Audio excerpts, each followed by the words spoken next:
American TikTok users are flocking to Chinese app Xiaohongshu or Red Note. What does this spell for the propaganda war against China? We'll discuss this some more on this week's China Report.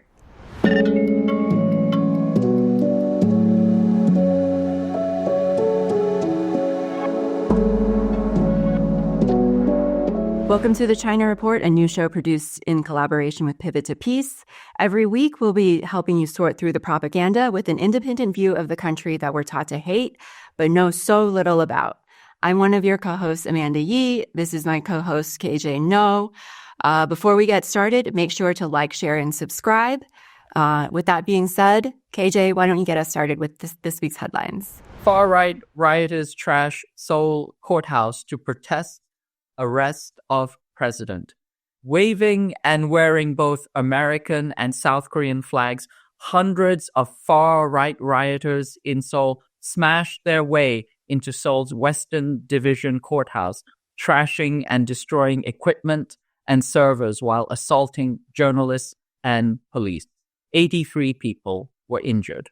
Rioters were apparently enraged that the Western Division courthouse had served impeached President Yoon Suk-yeol with a 20-day detention and were looking to lynch the judge. They waved signs in English saying, "Stop the steal," and blaming China and the CCP for electoral interference. Voice of America originally referred to this violent riot as a rally. AP, the international news agency, carefully clipped its video to remove any images of overt violence or destruction, showing only blurred images, fire extinguisher fog, and people running from the police. Currently, South Korea's President Yoon Suk-yeol is facing impeachment in the Constitutional Court for falsely declaring martial law.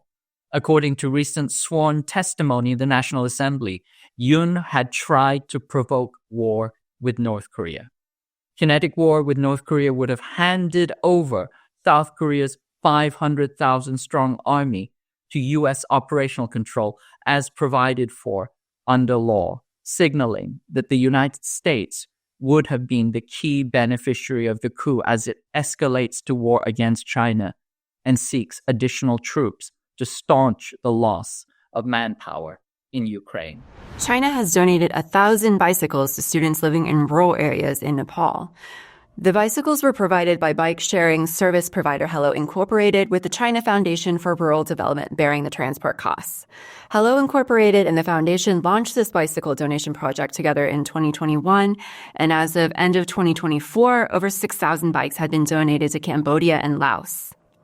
The foundation has also launched a series of poverty reduction demonstration projects in Nepal. We hope that this donation becomes the first step in helping solve the problem of going to school for children living in remote areas of Nepal, said Zhou Zhiqiang, director of the foundation's Nepal office. South Korean media claims Chinese spies in Korea have been transferred into U.S. custody. A South Korean media outlet, Sky Daily, has claimed that 99 Chinese spies who were working at South Korea's National Election Committee were raided and arrested by joint U.S. ROK military forces on December 3rd and then transported to a U.S. base in Okinawa for interrogation. The United States forces in Korea has denied the claim. This claim follows a trending meme among South Korea's far right, which is duplicating U.S. memes of Chinese spying and Chinese political interference in domestic politics. Chinese tourists have been assaulted in South Korea, and the right wing has claimed that South Korean election servers were compromised by the Chinese because the server password was 12345, the universal Chinese phone number for complaints and information. On his first day in office, President Donald Trump has signed an executive order delaying the TikTok ban. This gives ByteDance, TikTok's parent company, 75 days to negotiate a deal to sell the app, with a possible 90-day extension if significant moves are being made toward divestment. Trump has also warned that he would impose significant tariffs on Beijing if it failed to approve a deal regarding the platform. Last week, the Supreme Court upheld the divestment or ban law, and it went into effect January 19th. While the Biden administration stated they would not uphold the ban, effectively leaving the fate of TikTok to Trump, the app went dark on Saturday night and was removed from popular app stores. A little over 12 hours later on Sunday, the app came back online with a pop-up notification thanking Trump for his efforts in restoring the app. Last week, in anticipation of the TikTok ban that was scheduled for January 19th, hundreds of thousands of the app's users flocked to Chinese platform Xiaohongshu or Red Note, making it the most downloaded app on the App Store. This migration sparked an unprecedented mass cultural exchange between Americans and Chinese people, with many Americans for the first time seeing what life was really like in China without being filtered through U.S. government propaganda. To discuss the significance of this cultural moment and what this means in light of Washington's new Cold War on China, we're honored to have on returning guest Ben Norton. Ben is an independent journalist based in China and the host of Geopolitical Economy Report. Ben, welcome back to the show. Thanks for having me. It's always a real pleasure being here. Well, Ben, I know you've spoken about Xiaohongshu on a couple of different shows, but I think what's really noteworthy for me about this whole TikTok ban is that how spectacularly it just backfired on the U.S. government, right? The ban, of course, was presented under the guise of TikTok posing a threat to national security, that, there were these spurious claims that the Chinese government had access to all our data, that they could manipulate the algorithm to, influence users of the app to their benefit. And this was part of a larger propaganda war against China, which, of course, the government has really browbeaten into us, really browbeaten the idea of how terrible China is, how repressive they are to their people. And now U.S. citizens are finding out from Chinese people what life is really like in China. And coming to the realization that they've been lied to by their own government. So this really feels like a huge blunder for the U.S. and, like a major loss in their propaganda war against China. Yeah, I think it's a major loss in a few different ways. There is the U.S. loss and then also the Democratic Party. I mean, it's incredible how Joe Biden handed Donald Trump this massive gift after, ironically, it was Trump who in 2020 issued an executive order that tried to ban TikTok the first time, and then 2 U.S. courts prevented Trump from banning TikTok. Biden came in, he banned TikTok, one of the most popular apps in the U.S., and then Trump says, okay, I'm going to save TikTok. We can talk more about the politics of that. Of course, Trump has signed an executive order that only allows TikTok to operate for 75 days, and now he's going to try to ban TikTok again. This is part of his pressure to try to force the parent company of TikTok, ByteDance, to sell TikTok to a U.S. company. But the point is that this massively blew up in the face of the U.S. government, especially the Biden administration. Let's talk about the geopolitical element here. Now, for decades, the U.S. government has accused China of trying to censor everything and being authoritarian. And here we have the U.S. government censoring one of the most popular apps in the country. We don't know the exact number, but there are estimates that over 170 million people in the U.S. had accounts on TikTok, which is about half the population. And especially among young people, the vast majority of people had accounts on TikTok. So this was a massive political blow that might have potentially hurt Biden in the election. But the point is that the U.S. has accused China of trying to control social media and censoring everything. And now we see this mass exodus of people in the U.S. having to use a Chinese platform because the U.S. government censored them. And this is not just a question of censorship. It's also an economic question. There are many people whose businesses and whose jobs revolve around using TikTok, and they've lost that means of income. So there's another significant blow to people in the U.S. But it's deeply ironic in another way, which is that, the U.S. claimed that supposedly TikTok was being used by China to spy on people. There's no evidence of this. TikTok is not even based in China. Ironically, TikTok has 2 main bases, which is in Singapore and Los Angeles, California. And TikTok is different from the Chinese version of the app. So for most of these Chinese apps, there is a different version of the app that is international, and then there's a version that is used in mainland China. The domestic app is called Douyin, and that is the Chinese version of TikTok. Unless you're using a VPN inside mainland China, you can't use TikTok. So this idea that China had access to all of this data is simply not true. In fact, there was a thread that went viral this past week that was published by a former engineer at TikTok, published it on Twitter. And in it, he said, I worked at TikTok as an engineer, ask me anything. And he repeatedly said that the data collection policy of TikTok was the same data collection policy of Facebook, YouTube, Instagram, Twitter, all of these US big tech companies. There was no difference in terms of the data collection policy. So what this really is about, I think, is two main things. It's about preventing any alternatives, any competition to US big tech monopolies.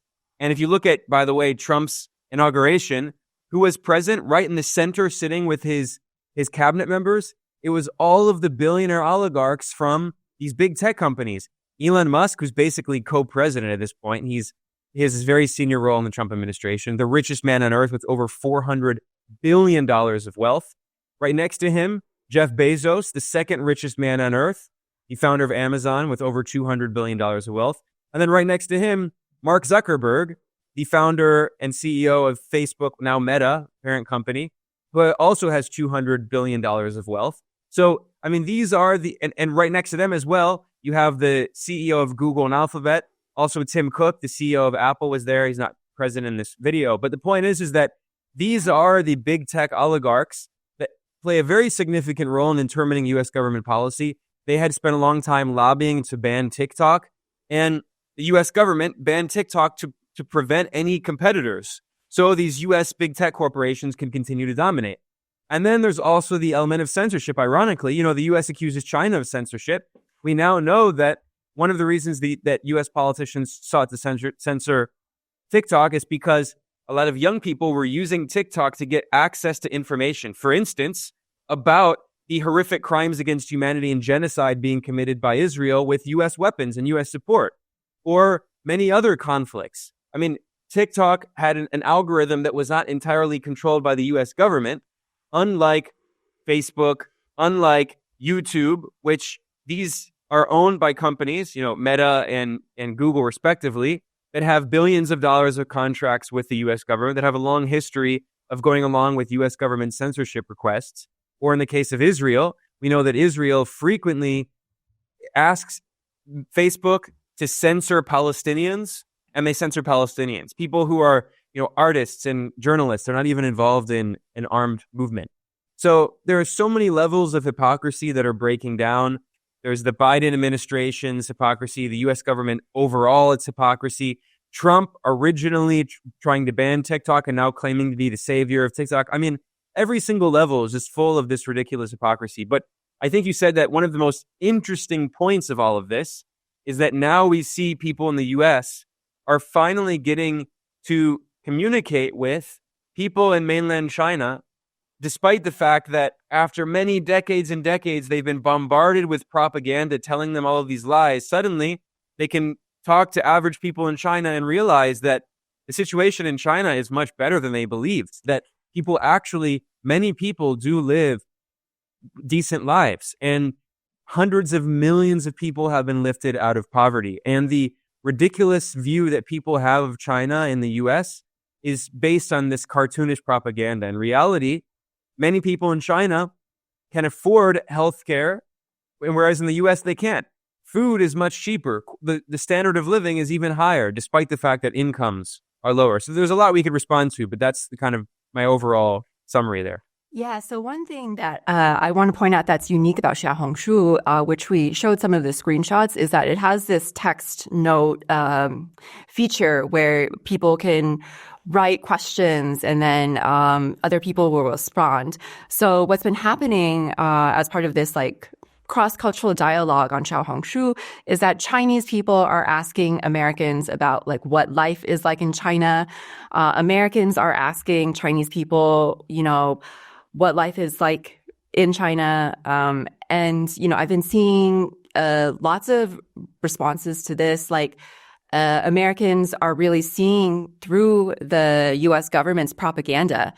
And as part of this cross-cultural exchange, they're having this kind of dialogue about, what the U.S. government has been lying to about China, like to the U.S. people. Yeah, absolutely.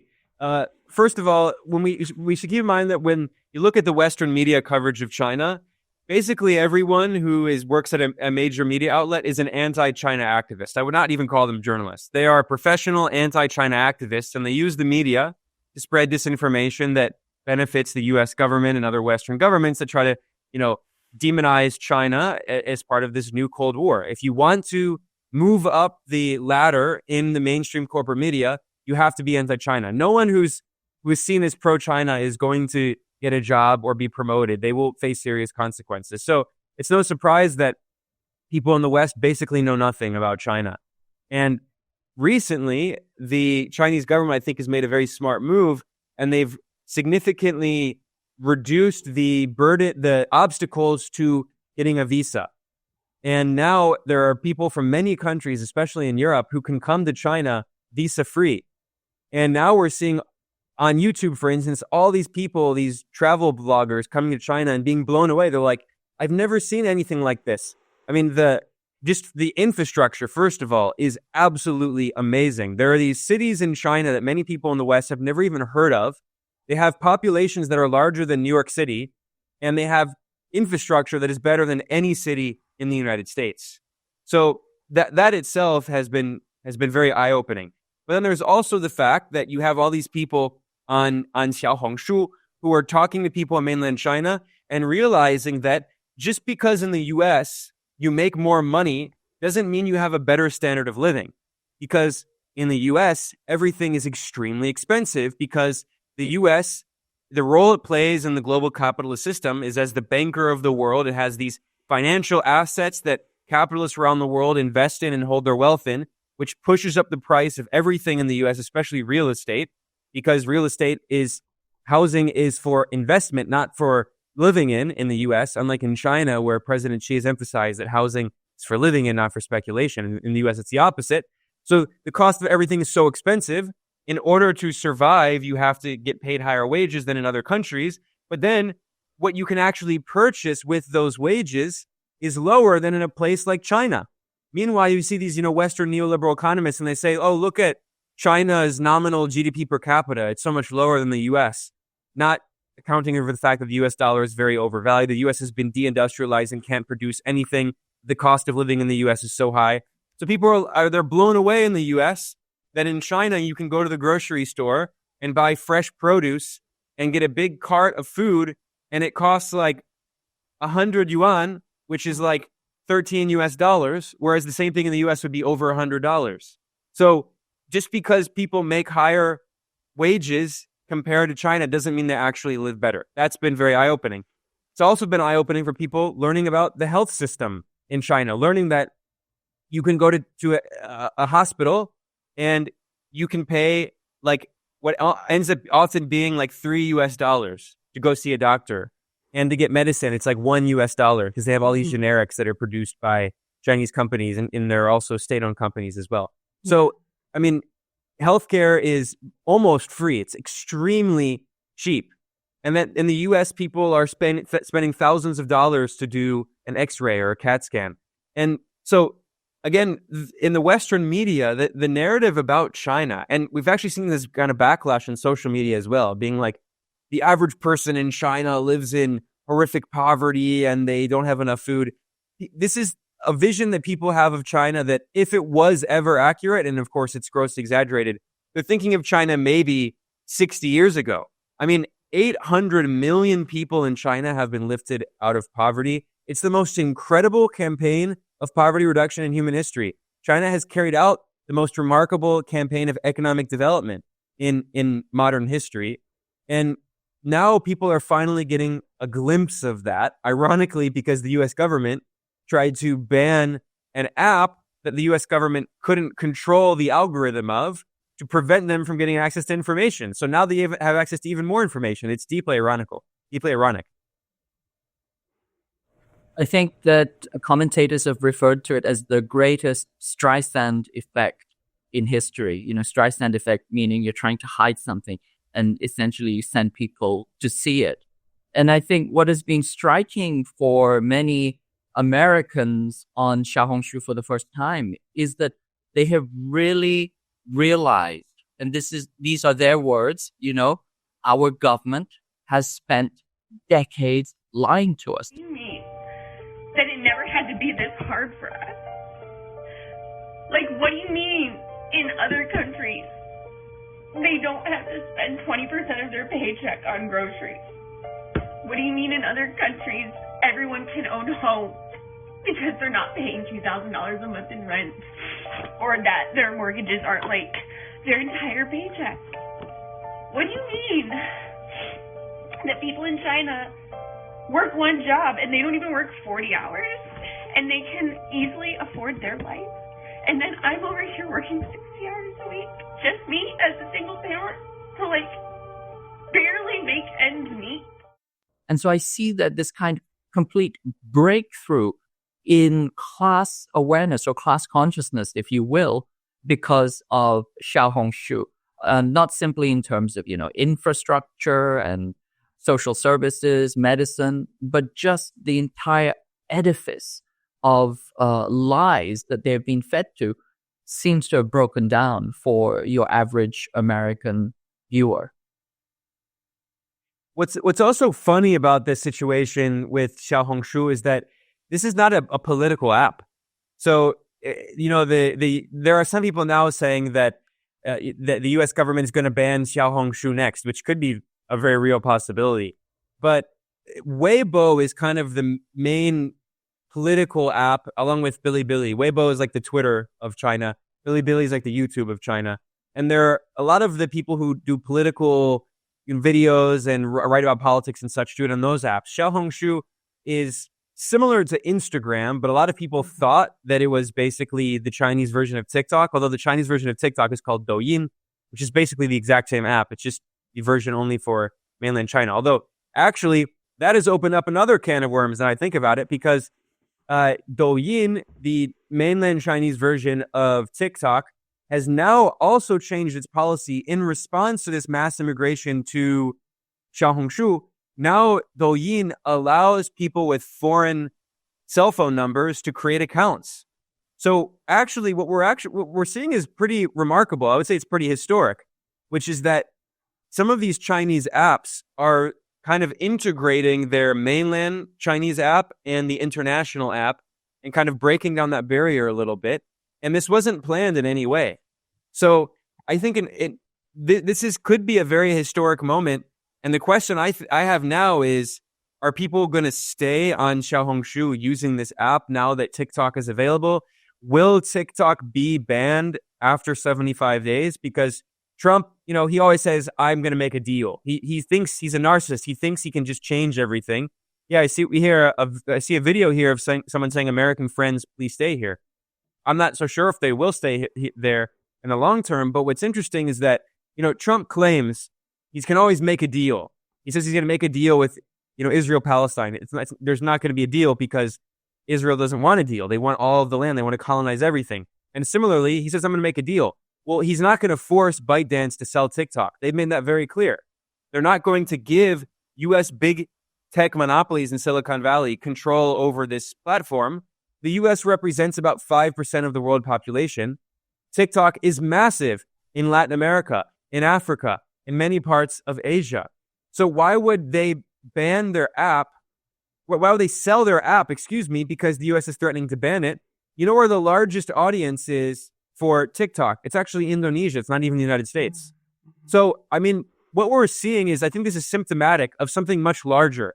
And it is deeply important what's happening with Xiaohongshu, but I think it's part of this larger transition where some of these other Chinese apps are becoming more and more international. And they're really the only challenge to U.S. corporate monopolies. Let's think about this for a second. I always emphasize this point because I've traveled to many different countries. I've had the privilege of being able to. And what I've realized over the years is that basically every other country except for China is digitally colonized by U.S. big tech corporations. Every single country. So for instance, India, which has, a right-wing Hindu nationalist government, they banned Chinese apps, including TikTok. And what did they replace them with? Facebook, Instagram, WhatsApp, YouTube. All of the major social media apps in India, the most populous country, are U.S. social media apps. It's the same thing in many other parts of the world. But now we see that China has created these alternatives. And even though some of these companies, like, for instance, TikTok, which is, owned by ByteDance, they have been trying to distance themselves from China because they knew that they would face the backlash in the West. And despite that, despite listing themselves in Singapore and even in Los Angeles, they still face this backlash because what the U.S. government is really after here is a total monopoly, a technological monopoly to protect its corporate monopolies from any competition, and an information monopoly to have a chokehold over the globe's access to information. Because if the U.S. can do that, the U.S. can carry out coups and regime change operations and color revolutions. It can wage information warfare much more successfully to try to dominate much of the world on behalf of, the corporate class, these capitalists in the United States who fund politicians to then ban apps like TikTok and now Xiaohongshu. I think you're absolutely right, Ben. And, in the beginning of the era of social media, the U.S. government was very, very clearly planning and strategizing to use social media as a way of not only initiating coups, but having complete and total narrative management. I think the other thing which is quite interesting or illuminating is the way in which Chinese users have been approaching American users and finding that what they have been told about the United States, which they have been skeptical, rightfully so, because they're young, smart people, is that what they have been told about the United States is by and large true. Can you say a little bit about those? Yeah, well, there's this funny app that's been going around in social media. There's this funny meme that's been going around in social media, and it has an American guy who says, everything the U.S. government told me about China was false. And it has a young Chinese woman, and it says, everything the Chinese government told me about the United States is true. And, obviously that's just a meme, but I think that actually encapsulates that it's true that in China, there have been some people, especially wealthier people who are, liberal leaning. And when I say liberal, I mean in the economic sense, individualism and such. There are these kinds of Chinese liberals who tend to be very wealthy and who have often traveled to the West and sometimes studied in the West. And they often have this kind of romantic view of the West. And now what we're seeing is many people in China have realized that the standard of living in the United States is not what they thought it was. Now, if you're a tourist and you go visit New York City for a few days or Los Angeles for a few days, you might think, oh, well, this is a great prospect. Actually, you probably won't even think that at this point, given all the homeless people and the extreme poverty. But the point is that if you're like in a little bubble and you have just the experience of a visitor, it's sometimes hard to understand how people live. But when you realize, for instance, that, people in the U.S., technically on paper, they make more money than they would in China. They have to pay thousands of dollars per month on health insurance, and then they get denied coverage, on car insurance, and they get denied coverage, on private transportation, because there's basically no good public transportation.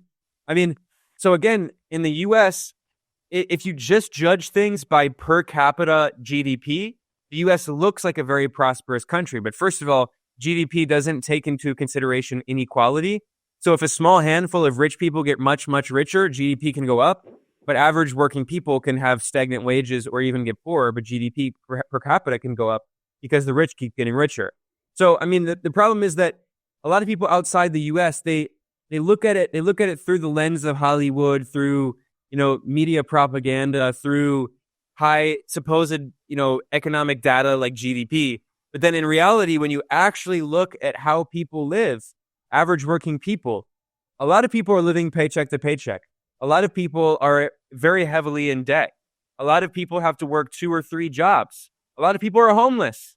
So I think for people in China on Xiaohongshu, which tends to be as an app, it tends to be people, like I said, who are not really political. It's more like a lifestyle app, right?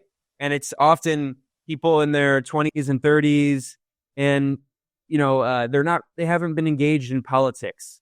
And for China as well, this has been eye-opening for these people who had these conceptions about the U.S. and realize now that their perceptions of the U.S. were wrong as well. So both sides are learning a lot from this. No, we keep going back to this idea of this cross-cultural exchange between Chinese and American people. And I think that's just been this really radicalizing experience for a lot of these like really young TikTok users, right? Even before the migration to Xiaohongshu, there were a lot of these TikTok content creators that were creating these really cheeky videos in anticipation of the ban. They were creating these really tongue-in-cheek videos about how, they didn't really care about the Chinese government having their data, and that they would personally hand them their data, right? And that it was the U.S. government that they hated. But I think it's also really noteworthy to compare reactions from U.S. and Chinese politicians about this mass migration, because it's totally different and it speaks volumes, right? So on the U.S. side, you have politicians like John Mulliner of Michigan, and he serves as the chairman of the House Select Committee on China. He came out with this statement kind of urging Trump to ban Xiaohongshu.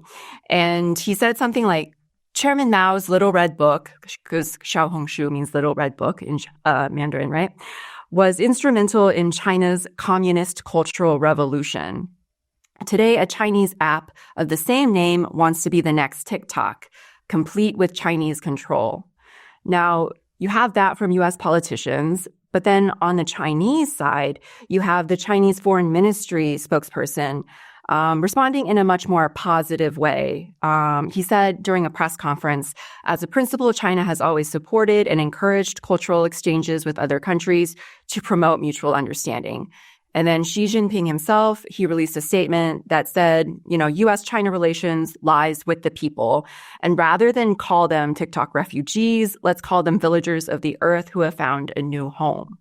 So these public statements on both sides are really night and day, and they really speak to each other's, approach to diplomacy, approach to foreign policy, I think, and understanding, right? One encourages dialogue. One encourages young people to actually talk to Chinese people, to come to China to see what China is really like. And it actually encourages these kinds of people-to-people exchanges, while on the other end, you have the U.S., which totally wants to block American users from seeing for themselves the truth of what China really is like. I think I agree with you. Again, yeah. And, I think the simple statement is that China is putting out the message, we have nothing to hide. The Ministry of Foreign Affairs also said that young people should be free. Enjoy. And on the other hand, the U.S. Approach is that they want to control and censor access to information, to knowledge about China. Sorry, Ben, I interrupted you. No, you raised a great point, and it's similar to what I was going to say, which is that what this is all showing is, again, the deep hypocrisy of the U.S. government. That's very clear. But it's also, I think, reflecting China's perspective as one that is actually much more reasonable. So, in the West, this narrative we've heard for decades is that the Chinese government just wants to control everything and block information. That's not true. So, for instance, Google and Facebook used to operate in China. In fact, near where I live in Beijing, there's still a big sign where Google's building used to be. They still have the sign there. I don't know why it's there. Like this big, they paid a lot of money for it, I guess. I don't know. So the point is that Google used to be active in China. What happened? Google refused to abide by Chinese law.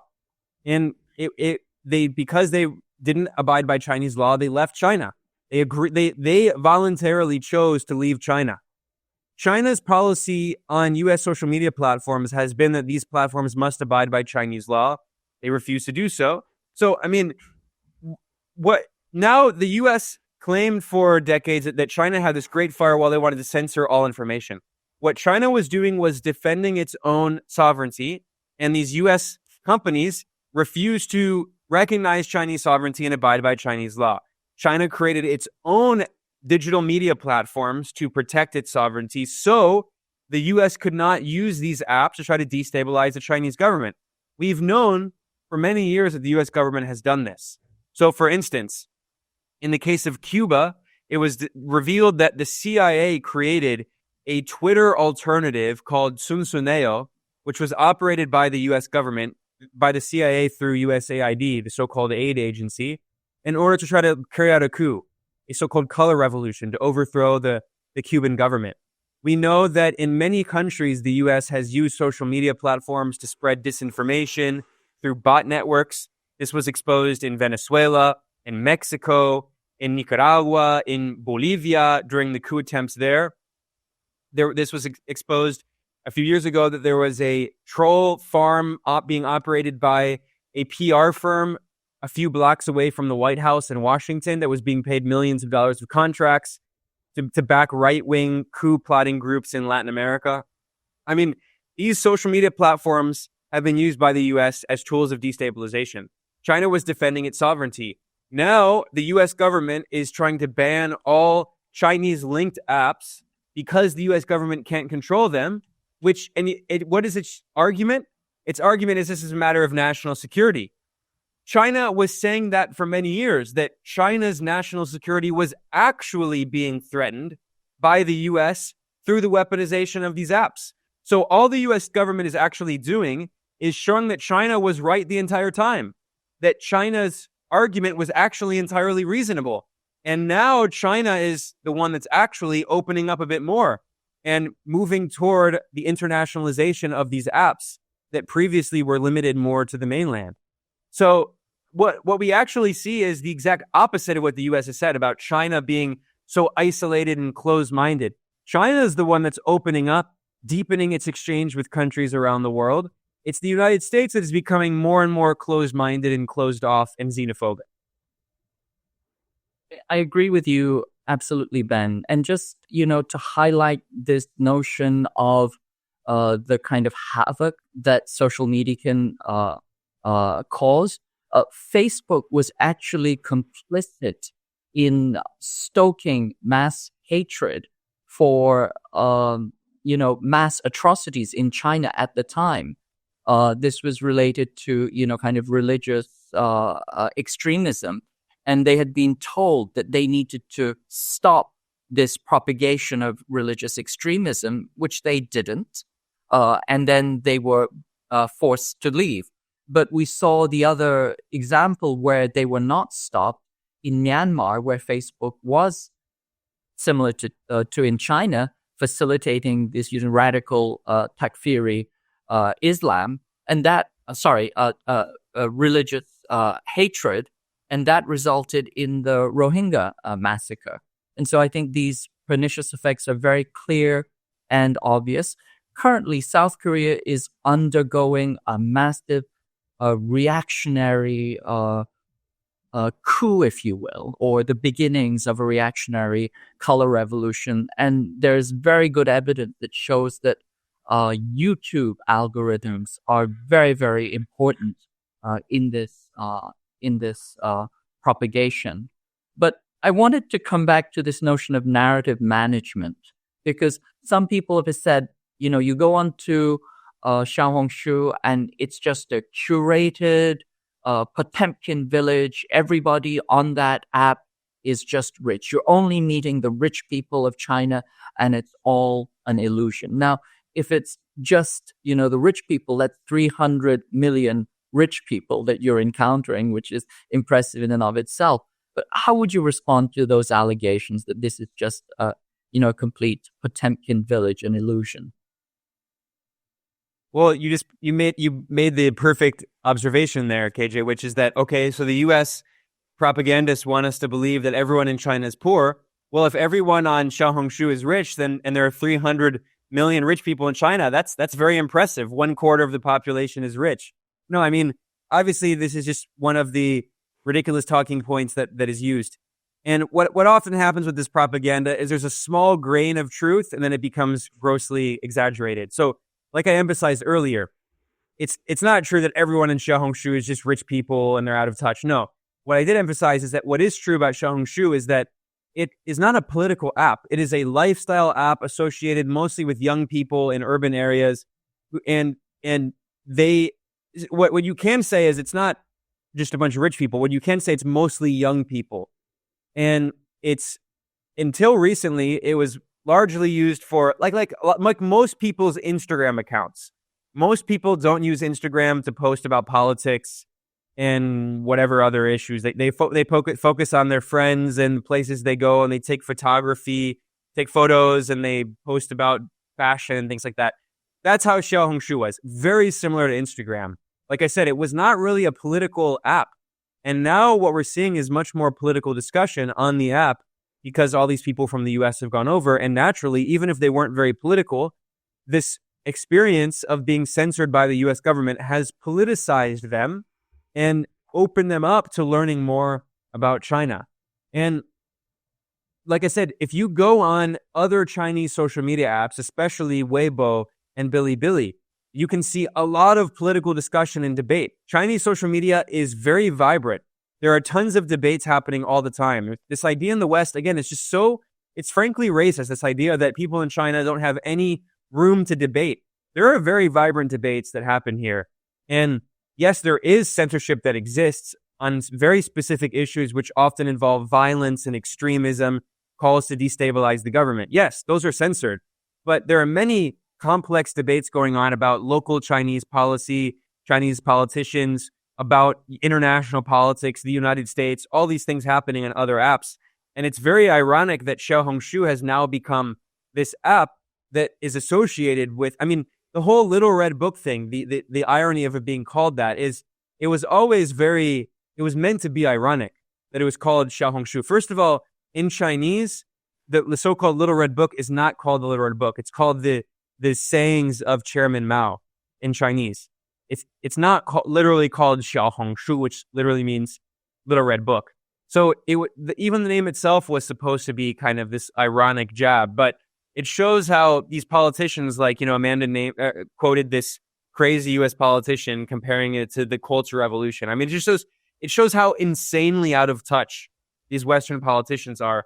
They don't even know how these apps work. It reminds me of when during the TikTok hearings, when Tom Cotton was grilling the CEO of TikTok, who's Singaporean, and asking if he's ever been a member of the Chinese Communist Party, which is not the real name, by the way. It's the Communist Party of China, but in the West, people don't want to get that right either. So he didn't understand that Singapore is not China. These are different countries. It just shows how so many of these people in the West, they don't know anything about what's happening in China. And that's why these people, it's good to see that a lot of these people from TikTok are now being exposed to very basic information, and it's really politicizing them in a big way. Agreed. And I don't think once that door has been opened that you can fully close it. I think this is maybe, I don't want to be too optimistic here, but the beginning of the end for this sort of stranglehold that the U.S. has on the propaganda about China. But Ben, it was really great to have you on. Great as always, very informative. Thank you so much for coming back on the China Report. Thanks for having me. Keep up the great work. You all are, your show's great, and Breakthrough is always one of the best stations. So thanks a lot. Well, that's our show. To close out, we have this video that went viral on Xiaohongshu commemorating the upcoming Chinese New Year, which starts January 29th. And just a reminder, if you like this episode, make sure to like, share, and subscribe. And we'll see you next week on the China Report. 焰火连连，好运连